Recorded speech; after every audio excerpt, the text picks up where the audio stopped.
მოდით, გულახდილები ვიყოთ. ჩვენ ყველანი ანკესზე წამოვეგეთ.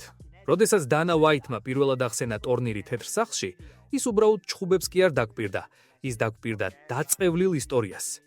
მან თქვა, ეს იქნება სფეროსტეროიდებზეო. და საბოლოოდ რა მივიღეთ? სტუდიაში ვიჯექი, ამ ანონსს ვუყურებდი და ვფიქრობდი, მოიცა, სად არის ის ყველაფერი, რაზეც ბოლო ნახევარი წელი ვყვიროდით? მე არ ვთვლობ ვიყო ჰეიტერი, სწორად გამიგეთ. ილია თოფურია ჯასტინ გეიჯის წინააღმდეგ ეს წარმოუდგენელი ბრძოლაა.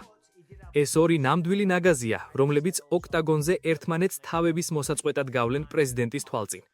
ეს ნამდვილი სინემაა, როგორც ახლა ამბობენ.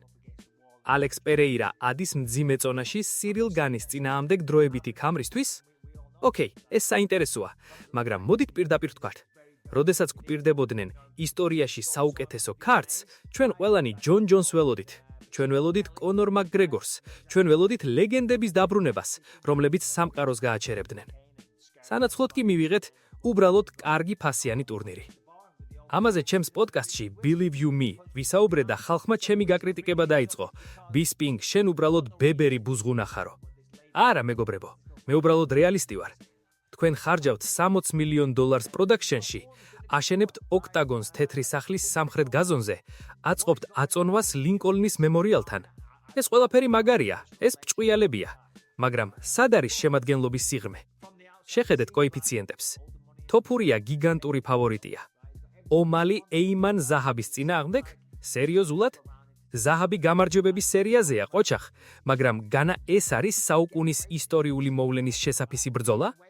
ეს გავს იმას 5 ვარსკვლავიან ვახშამს რომ კპირდებიან და ძალიან ძვირად ღირებულ ოქროსფერ მაკდონალდსის ბურგერს მოგიტანენ. გემრიელია? კი, მაგრამ ეს მაინც ბურგერია. ყველაზე მეტად კი ჯონ ჯონსის სიტუაცია მხდება გულში. მესმის დანასი, მას ეშინია რომ ჯონი ისევ რაღაცას დააშავებს და ბრძოლამდე 2 დღით ადრე ჩაიხსნება. თეთრი სახლით რისკი არ შეიძლება, მაგრამ ქარდი ჯონსის გარეშე, ეს არის ქორწილი პატარძლის გარეშე. შეგიძლიათ საუკეთესო მუსიკოსები მოიწვიოთ, სუფრები გაშალოთ, მაგრამ თავარი ღმირი არ არის. საბოლოოდ მივიღეთ ტურნირი, რომელიც მხოლოდ ლოკაციის პათოსით გაკაჩავს. აი, აქ კი მე უნდა ჩავერიო, მაიკლ. მისმინე, შენ საუბრობ როგორც მებრძოლი, მე კი ვსაუბრობ როგორც პრომოუტერი. თქვენ, ფანები, რომლებიც ჯონ ჯონსის არყოფნაზე წუწუნებთ, თქვენ უბრალოდ ბიზნესი არ გესმით. მე ამას გეუბნებით UFC-ს ოფისის მეორე სართულიდან. რატომ უნდა დახარჯონ კონორი ან ჯონსი ამ ქარდზე? მათ ისედაც აქვთ ფიქსირებული შემოსავალი Paramount Plus-ისგან. აქ მთავარი ვარსკვლავი თავად ლოკაციაა, თეთრი სახლი. აი, ეს არის სატყუარა. თქვენ არ გჭირდებათ 7 სატიტულო ბრძოლა. ეს არასდროს მუშაობდა არც კინოში და არც კრივში. 3 ტიტული ეს მაქსიმუმია. დანა ვაიტმა ყველაფერი სწორად გააკეთა. ის გხიდით ისტორიას და არა უბრალოდ იმ მოხუცების სახელებს, რომლებმაც შეიძლება ბრძოლამდე 1 კვირით ადრე გადაიფიქრონ. ეს იდეალური სლაა. UFC-ს ბრენდი ახლა იმაზე დიდია, ვიდრე ნებისმიერი მებრძოლი. მათ არ სჭირდებათ ისლამ მახაჩევის ან ლეონ ედვარდსის ჩასმა ტრანსლაციის გასაყიდად. მათთვის საკმარისია თქვან, ჩვენ ვჩხუბობთ იქ, სადაც მსოფლიოს კანონები იწერება. დამურჩა, სალარო შევსებულია. ეს ჭკვიანური ბიზნესია? რა თქმა უნდა. ეს არის ის, რისი ნახვაც მძიმე წონოსანი MMA-ის ფანებს სურთ. ეჭვი მეპარება, მაგრამ ჩეილ სონენი გეტყვით ერთ რამეს. ხალხს უყვარს ბრძოლები და არა მოოქროვილი ლითონის ნაჭრები. თეთრ სახლში კი სწორედ დიდი ბრძოლები გველოდება. 14 ივნის მთელი მსოფლიო ეკრანებს მიეჯაჭვება. არა აქვს მნიშვნელობა რამდენი ტიტული იქნება, 3 თუ 7.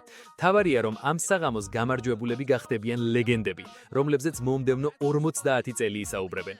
ეს არის ახალი ერა, სადაც ლოკაცია თავად ხდება ჩემპიონი. ასე რომ, დაჯექით, გახსენით ცივი სასმელი და ისიამოვნეთ შოუთი, რომლის მსგავსიც კაცობრიობას ჯერ არ უნახავს.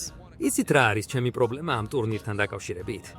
ის რომ სპორტი საბოლოოდ გადაიქცა შოუ ბიზნესად, სადაც შენი რეიტინგი უფრო ნაკლებს ნიშნავს ვიდრე ის თუ რამდენად კარგად გამოიყურები კამერების წინ. $60 მილიონი პროდაქშენში? თეთრი სახლის გაზონები? ეს ყველაფერი ლამაზია, მაგრამ სად არის რეალური სპორტული სამართლიანობა? მე ვარ ნომერ პირველი პრეტენდენტი, მე ყველას დავუმტკიცე რომ ამ დივიზიონის მეფე ვარ, მაგრამ ჩემს ნაცვლად ოქტაგონზე ისეთ ხალხს აყენებენ, ვინც უბრალოდ მოსახერხებელია მედიისთვის. UFC-მ გადაწყვიტა, რომ სიხარბე და ლამაზი კადრები უფრო მნიშვნელოვანია, ვიდრე ნამდვილი ბრძოლა საუკეთესოებს შორის. მათ ჭირდებათ ილია თოფურიას ბოქსი და ჯასტინ გეიჯის სახელი, რადგან ეს კარგად იყიდება ამერიკულ ტელევიზიებში. ჩემზე კი ამბობენ, არმანი ძალიან სახიფათოა. არმანი არაპროგნოზირებადია. რა თქმა უნდა, სახიფათო ვარ, იმიტომ რომ მე მოვდივარ გამარჯვებისთვის და არა იმისთვის, რომ დანასთან ერთად ფოტოები გადავიღო. ეს ტურნირი თავიდან ბოლომდე პოლიტიკაა. მათ ჭირდებათ სუფთა მებრძოლები, ვინც პრეზიდენტის წინაშე ლამაზად ისაუბრებს. მე კი სიმართლეს ვამბობ. მე ვხედავ, როგორ იხარჯება მილიონები დეკორაციებში, როცა მებრძოლები წლების განმავლობაში ელიან თავის შანსს. ისინი ამბობენ, რომ ეს საუკეთესო ქარდია, მაგრამ მე გეტყვით სიმართლეს. ეს არის ყველაზე დიდი კომერციული პროექტი, სადაც სპორტული პრინციპი ფეხქვეხ არის გათელილი. მე ველოდები ჩემს დროს და როცა ის მოვა, მე არ დამჭირდება 60 მილიონიანი სცენა იმისთვის, რომ დავამტკიცო. მე ვარ საუკეთესო. მე ამას ოქტაგონზე გავაკეთებ, თუნდაც ის სარდაფში იყოს. არმან, დაწყნარდი შვილო.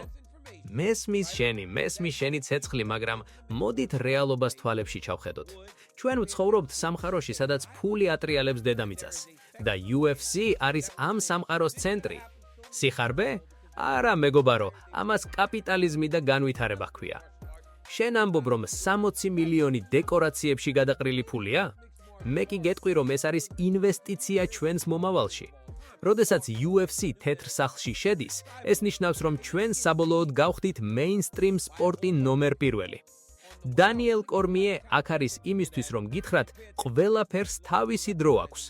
დიახ, შესაძლოა შენ არ ხარ ამ ქარდზე, მაგრამ ეს იმიტომ კი არაა, რომ შენ არ ხარ საუკეთესო. უბრალოდ ამ კონკრეტულ მომენტში დანას ჭირდება შოუ, რომელიც გააგიჟებს არა მხოლოდ MMA-ს ფანებს, არამედ ჩვეულებრივ დიასახლისებსაც და პოლიტიკოსებსაც ვაშინგტონში. მათ სჭირდებათ ვარსკვლავური მტვერი. შეხედე ილიას, შეხედე შონ ომალის. ეს ბიჭები ფულს აკეთებენ არა მხოლოდ მუშტებით, არამედ ქარიზმით.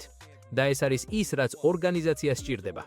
ჩვენ აღარ ვართ 90-იანებში, სადაც ორნი გალიაში შედიოდნენ და მხოლოდ სისხლისთვის ჩხუბობდნენ. ახლა ჩვენ ვართ გლობალური მანქანა.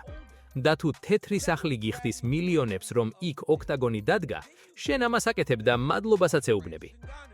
არმან, შენ გინდა ტიტული? ის მოვა. მაგრამ ნუ ადანაშაულებ ორგანიზაციას იმაში, რომ მათ სურთ იყვნენ ყველაზე დიდები და მდიდრები. ყველა მებრძოლი, ვინც ამ ქარდზეა, ამას იმსახურებს თავისი სახელით და იმ აჟიოტაჟით, რაც მათ გარშემოა. მე ვიცი, როგორ მუშაობს ეს სისტემა. მე თავად ვიყავი ჩემპიონი ორ წონაში და ვიცი, რომ ზოგჯერ მოთმინება უფრო ძვირი ღირს, ვიდრე თავად ჩხუბი. ასე რომ, დაჯექი, უყურე ამ საოცარ სანახაობას და ისწავლე, როგორ კეთდება დიდი ბიზნესი. იმიტომ რომ 14 ივნისს, როცა ჰიმნი გაიჟღერებს, არავის ეხსომება რეიტინგები. ყველას ეხსომება მხოლოდ ის დიდება, რაც ამ გაზონზე დაიბადება. მისმინეთ, მე გეტყვით ერთ რამეს და კარგად დაიმახსოვრეთ. ყველა, ვინც ამ ქარდზე ზის და წუწუნებს, უბრალოდ წარმოდგენა არ აქვს, რას ნიშნავს მსოფლიო დონის ბიზნესის კეთება. მე მესმის ეს სისულელეები. დანა, სად არის 7 სატიტულო ბრძოლა? რატომ არ არის აქ ჯონ ჯონსი? მისმინეთ, თქვენ ხართ ფანები, თქვენ ხართ ჟურნალისტები, თქვენ არ ხართ პრომოუტერები. თეთრი სახლი, ეს არის ისტორია. ეს არ არის უბრალოდ კიდევ ერთი შაბათი საღამო ლას-ვეგასში.